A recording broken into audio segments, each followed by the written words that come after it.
Hello लोगोफोर दिनै मोनसे गोदान भिडिअ नोंथांमोनखौ जोबोर बरायनाय थाबाय दुलाराय बर' फरायसा आफाद थामहिनबा एबसुनि बानजायनायाव सेन्ट्रेल टेलेन्ट सार्च एग्जामिनेशन 2022 स्निथि मिरु रोंगौसा सायख' आनजादनि फिथाइखौ दिनै फोसावनानै होनाय जाबाय।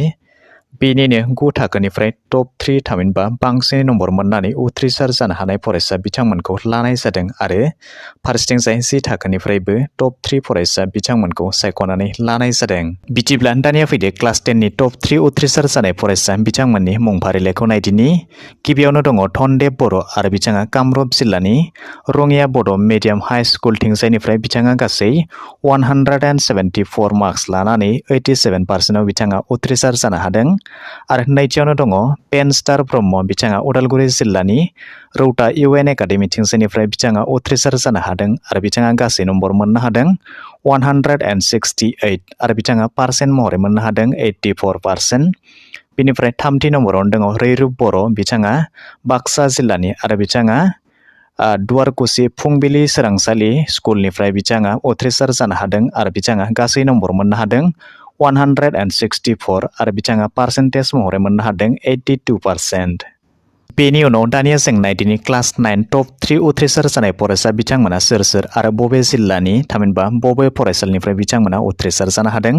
स' बेवहाय दानिया नोंथांमोना नुनो मोनदों जे नाम्बार 1आवनो दङ अनामिका बर' बिथाङा कामरुप जिल्लानि आरो बिथाङा रङिया बड' मिडियाम हाई स्कुलनिफ्राय उथ्रिसार जानो हादों आरो बिथाङा गासै नम्बरखौ मोननो हादों 166 आरो बिथाङा पार्सेन्टेज महरै मोननो हादों 83%।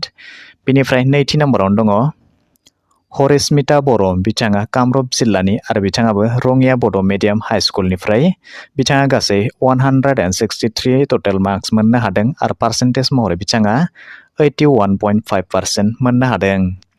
बिनिफ्राय नाम्बार 3आव दङ श्रुतिलेखा बसुमतारी बिथाङा गवालपारा जिल्लानि आरो बिथाङा आमजङा UN एकाडेमि स्कुलनिफ्राय बिथाङा गासै नम्बर मोननो हादों 162 आरो पार्सेन्टेज महरै बिथाङा 81% मोननो हादों। आसाम नाङै खुंजानाय बे आनजादा थांनाय 27 नभेम्बर खालाराव जानानै थांदोंमोन। बे आनजादाव गासै 10,740 फरायसा आरो फरायसुलिफ्रा बाहागो लानो हादोंमोन। बेनिनो 9,404 9 थाखोनिफ्राय आरो 9,336 फरायसा बिथांमोना 10 थाखोनिफ्राय बाहागो लानो हादोंमोन। बर' बिजोङाव फरायनाय फरायसाफोरनो गुनगोनां सोलोंथाइ बांहोनायनि थांखिजों दुलाराय बर' फरायसा आफादा बे आनजादखौ खुंबोबाय थानाय जादों।